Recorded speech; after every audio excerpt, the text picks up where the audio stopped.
Hey baby. Esa ndabva kwese kundichikutsvaga ndiri. Iwo gere kuno kunaya kumana uri kuita sevanhu vakamira kumba uko akuma. Aiwa baby. Nasina totega nimbosvika kuna. Gara zvakanaka. Aiwa, ndigara zvakanaka zveka. Gara zvakanaka kana. Jei. Aiwa mani ndoza aiwa gara zvakanaka. Gara zvakanaka vara. Close your satellite dish. Close your satellite. Aiwa. Ina handiti zvinhu zvonyadzisira. Andikuona. Handini chinyadzisira hama dzangu nemabhuru angu nehama dzangu. Izvo vanhu vakatokumira kumba kuti vada kuona munhu andodanana naye. Handiti. Tozvinogara uchiuya. Handiti. Togarawo pane vanhu. Iwona natiti ndo zvandiri kuda izvozvo. Aiwa kumbani sizenda nasiwe wenyu ne vanhu. Saka vanhu vane basa rei? Aiwa kumba wenyu ne vanhu. Kuda mukana wangu newe tiri 2. Tichite 2 baby. Aiwa tunoenda mukana pane vanhu ipapo. Aiwa pane vanhu papi kona iyi. Mufundisi akati munofange mune anenge achikubatsira achikupai mazano. Vanhu hama dzangu. Tinozomawana rimwe zuva. Nasi kana kumba kwenyu kutori nevanhu nasitombotandariro kuno. Aiwa. Iyo ndakatotenga mubhedha nditi. Ndikati bebe wangu paanouya tichimuroora handitika. Tobvisa mari kumba kwenyu. Wouya indorara hangu pasi ndozvipira ndiri kukushungurudza zvokuti vanhu vanenge like ndiri kushungurudza mukadzi. Unofanira kurara panodziya, panotefenyera, indorara hangu pasi. Handiti. Kachongo. Wakakwana. Ndiraiti. Uri right. Ndiraiti. Dzirimo amshamshi. Dzirimo. Ndingatobva kumba kwedu uko. Kumba kwedu. Kuna amai wangu na baba wangu. Kuye kumba kwenyu kuna amai wangu na baba wako. Ndichiya uzorara ndega pambedho chira pasi. Kumba kwenda kuna sadza. Akuna mbedha nomba kwedu. Mbedha uriko but torangoteedzera zvinhu zvine murawo. Torangoteedzera zvinhu zvine murawo. Murawo ndo wakakosha. Murawo kwete kuti murawo kuita ndororoka baby. Apando kana wandiroro pambedho tunotorara tese. Aiwa ina ndidi kurara nemwana wavanhu chimushungurudza. Wandikwa ndiri kuwata ndichishungurudza mwana wavanhu. Chita tindi handimba pfeka bhutsi. Ai kumba kwenyu ne vanhu. Pfeka bhutsi tindi. Kumba kwenyu ndakuvara futi.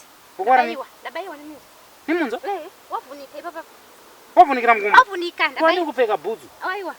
Wadi kupfeka bhutsu? Ndachitsvaga network pakandikufonera. Ndabvisa bhutsu. Uri momo? Ndachitsvedza urimo imomo. Kuti wavunikira? Wavunikira. Zvakaoma. Wavunikira.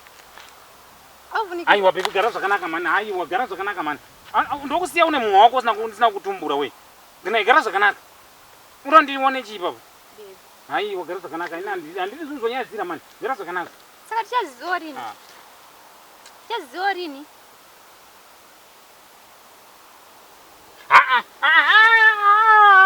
Aiwa usandibata mani. Close your satellite dish mani. Mutiburitsa mana zvinhu zvakanaka mani. Vara. Nei, uri kugwadziwa pa. Hapana chichambochinja baby. Aiwa. Unofana kutozvijaira baby. Unofana kutozvijaira. Vara. Kavara. Mira tondimbotesta. That is. Ndambotesta kuti ndakusiya. Chavo.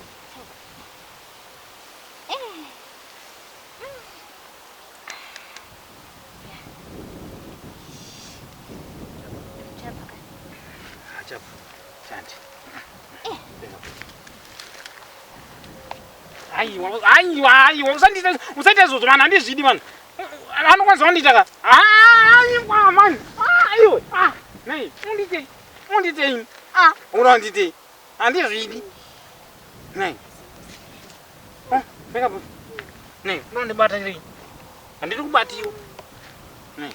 Handidi kubatiwa. Taenda kumba. Kumba kwenyu? Kune vanhu? Gara.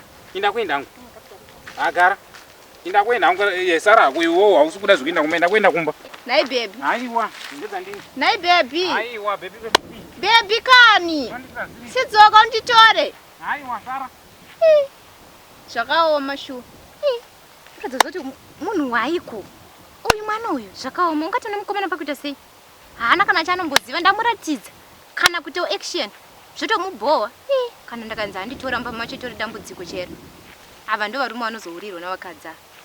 Apedzi beta ndingosiyana nazvo apa nditsvage munhu. Uyu anondipa problem mbo. Shuwa, ngatoita dambudziko, shuwa. Ndingatoita chitadzo kuna Mwari. Ndakumuhurira.